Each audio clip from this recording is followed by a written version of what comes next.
യുദ്ധത്തിൻ്റെ ഒരു പശ്ചാത്തലം പരിശോധിക്കുമ്പോൾ തന്നെ ഇസ്രായേലിൻ്റെ ഭാഗത്തു നിന്നുണ്ടാകുന്ന പ്രകോപനമാണ് പലപ്പോഴും യുദ്ധത്തിലേക്ക് കാര്യങ്ങളെ വലിച്ച് ഇഴയ്ക്കുന്നത്. അവിടെ അമേരിക്കയ്ക്ക് അങ്ങനെ ഒരു അമേരിക്കൻ കോൺഗ്രസ് US കോൺഗ്രസിൻ്റെ ഭാഗത്തു നിന്ന് ഈ യുദ്ധത്തിലേക്ക് പോകരുത് എന്നൊരു അഭിപ്രായം ഉണ്ടായിരുന്നു. നേരത്തെ ട്രംപ് ഏകപക്ഷീയമായി യുദ്ധത്തിലേക്ക് പോയേക്കും എന്ന തരത്തിലുള്ള ചില ആശങ്കകൾ അല്ലെങ്കിൽ അങ്ങനെയുള്ള ചർച്ചകൾ ഉയർന്നു വന്നിരുന്നു. അപ്പോൾ തന്നെ ഡെമോക്രാറ്റിക്കുകൾ അപ്പുറത്തേക്ക് റിപ്പബ്ലിക്കൻ പാർട്ടിയിൽ നിന്ന് വരെ ഈ തരത്തിൽ യുദ്ധത്തിലേക്ക് പോകരുത് എന്ന തരത്തിലുള്ള അഭിപ്രായം ഉയർന്നു വന്നിരുന്നു.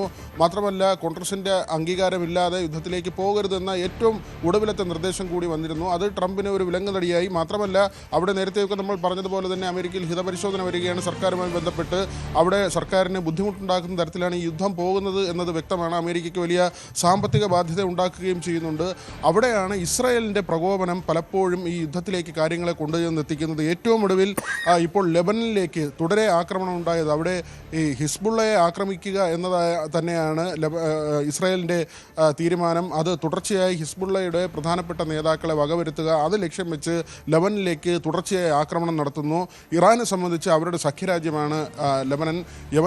ലെബനനിലേക്കും ഒക്കെ തന്നെ ഇങ്ങനെ ആക്രമണം ഉണ്ടാകുമ്പോൾ ഇറാൻ ഇടപെടാറുണ്ട്. കഴിഞ്ഞ തവണയും ഈ ചർച്ചകൾക്കിടയിൽ ഇറാൻ പ്രധാനമായി ഒന്നാമത്തെ ആവശ്യമായി, നേരത്തെ ആണവ നിരായുധീകരണമായിരുന്നു ആദ്യത്തെയൊക്കെ ചർച്ചയെങ്കിൽ, പിന്നീട് ഇറാൻ മുന്നോട്ട് വെച്ച ഒന്നാമത്തെ കാര്യം ലെബനനെ ആക്രമിക്കരുത്, ഇസ്രായേലിൻ്റെ ഭാഗത്ത് നിന്ന് ആക്രമണം ഉണ്ടാകുന്നു, അത് ഒഴിവാക്കണമെന്നതാണ്. പക്ഷേ അതെല്ലാം ലംഘിച്ചുകൊണ്ട് ഇസ്രായേലിൻ്റെ ഭാഗത്ത് നിന്ന് പ്രകോപനപരമായ നീക്കമുണ്ടായിരിക്കുന്നു. അതിന് തിരിച്ചടി എന്നോണമെന്നാണ് ഇപ്പോൾ 10 ബാലിസ്റ്റിക് മിസൈലുകൾ ഉൾപ്പെടെ ഇസ്രായേലിലേക്ക് തിരിച്ചയച്ചുകൊണ്ട് ഇറാൻ്റെ തിരിച്ചടി ഉണ്ടായിരിക്കുന്നത്. കാര്യങ്ങൾ കൈവിട്ടു പോകുന്ന ഒരു നില തന്നെയാണ്. കാരണം മാസങ്ങൾക്ക് ശേഷം ഈ വെടിനിർത്തൽ കരാർ വരുന്നു. അതിനുശേഷം വെടിനിർത്തൽ കരാർ നീട്ടുന്നതിന് വേണ്ടിയുള്ള ചർച്ചകൾ നടക്കുന്നു. ഒരുപക്ഷെ സമാധാനത്തിലേക്ക് കാര്യങ്ങളെത്തും. ട്രംപ് തന്നെ പല കുറി പറഞ്ഞു സമാധാനത്തിൻ്റെ കരാറിലേക്ക് പോവുകയാണ്. ചില കാര്യങ്ങളിൽ മാത്രമാണ് ചില അവ്യക്തതകൾ അവശേഷിക്കുന്നത്.